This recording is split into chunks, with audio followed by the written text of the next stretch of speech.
Здравствуйте, с вами Анастасия на канале Еда на любой вкус. 150 граммов сырого риса слегка промываем холодной водой. Не обязательно, чтобы вода стала полностью прозрачной. 2 раз вполне достаточно. В кастрюлю выливаем 600 мл обычной воды. Высыпаем промытый рис, включаем нагрев. И после закипания, обязательно постоянно помешивая, чтобы рис не пристал ко дну, варим при небольшом кипении около 15 минут до готовности риса.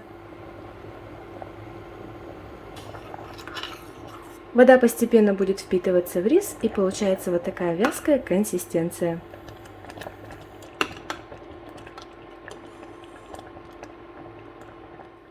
Рис не промываем, сразу откидываем на сито. Даем жидкости стечь.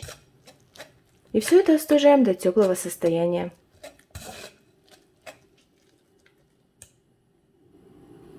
Тем временем в миску выкладываем 15 граммов меда. Доливаем ровно 100 мл теплой воды. Размешиваем, чтобы мед растворился. Следом всыпаем сухие дрожжи. Все ингредиенты в ложки и стаканы также переведены, указаны в описании. Дрожжи размешиваем слегка и оставляем на 5 минут, чтобы они стали активны и сверху появилась пенка. Тем временем обычный рис уже стал теплый. Вот такой клейкий он должен быть. Отмеряем ровно 300 граммов. А теплую вязкую воду, в которой он варился, выливаем в стакан, добавляя теплую воду. Таким образом, чтобы у нас получилось 200 мл жидкости. Дрожжи стали активны. Выливаем к ним воду с рисовым отваром. По вкусу добавляем соль и примерно половину подготовленной муки. По рецепту всего нужно 450 граммов. Перемешиваем, подсыпая следом еще муку. Если на канале вы впервые, то не забудьте подписаться. Проверьте, нажат ли колокольчик, чтобы не пропускать новые видео. Также ставьте нравится или не нравится. Таким образом я вижу, какие видео вам более интересны. Получив более густую массу, добавляем в тесто 300 граммов вареного теплого риса. Смешиваем лопаткой, так как тесто будет достаточно вязким.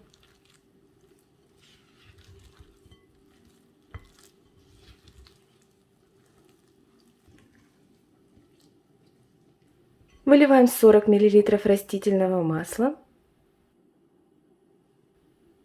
Кстати, сразу смажем крышку. Высыпаем остатки муки и все тщательно перемешиваем.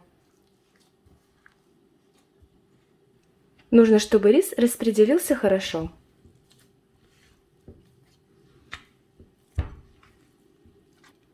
Вот такое тесто должно быть. Собрали остатки теста с края посуды. Накрываем. Оставляем на 40 минут при комнатной температуре. Если прохладно, то может понадобиться чуть больше времени. Немного растительного масла смешиваем с обычной водой. Такая смесь нам понадобится для работы с тестом вместо простой муки. За 40 минут тесто увеличилось вдвое.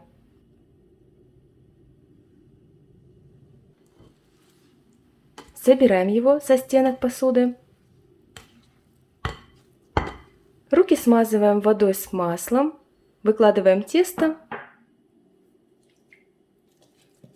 И также, используя смесь из воды и масла, складываем тесто несколько раз, собирая в комок.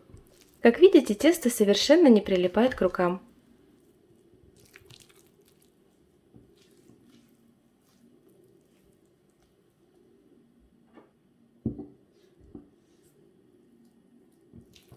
Форму для выпечки застилаем пергаментом. Его лучше смять Таким образом он легче ляжет.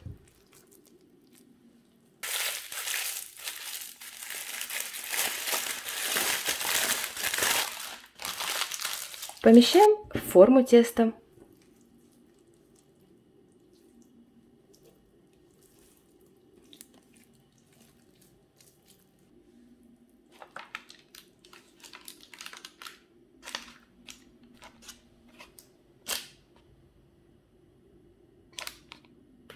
Обильно смазываем сверху водой с маслом.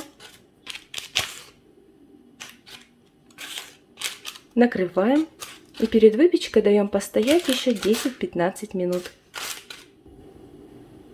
За это время хорошо разогреем духовку до температуры 180-190 градусов. Хлеб снова увеличился в объеме, можно отправлять его в духовку, заранее разогретую. При температуре 180 градусов выпекаю ровно 50 минут. Время зависит от вашей духовки, от выбранной формы, поэтому на это тоже ориентируйтесь. Посмотрите, какой румяный. Рис сверху уже успел поджариться, придавая интересную структуру. Готовый хлеб при постукивании издает глухой звук и становится намного легче.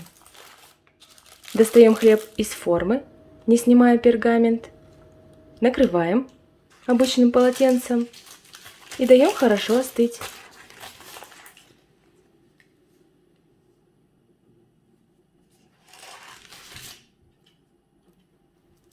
Он еще теплый внутри, но уже так хочется его попробовать.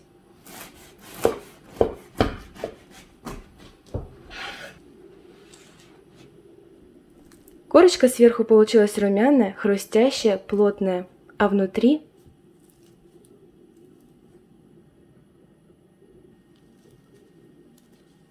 влажный, пористый, мягкий, воздушный мякиш. Да вы и сами все видите.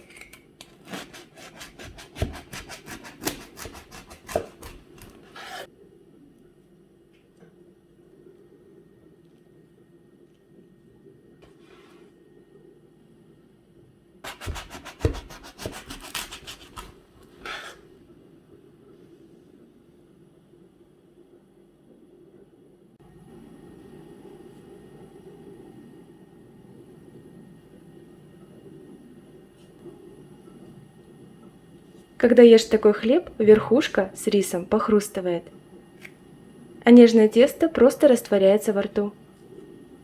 Попробуйте приготовить, не пожалеете. На этом сегодня все. Удачной выпечки, пока!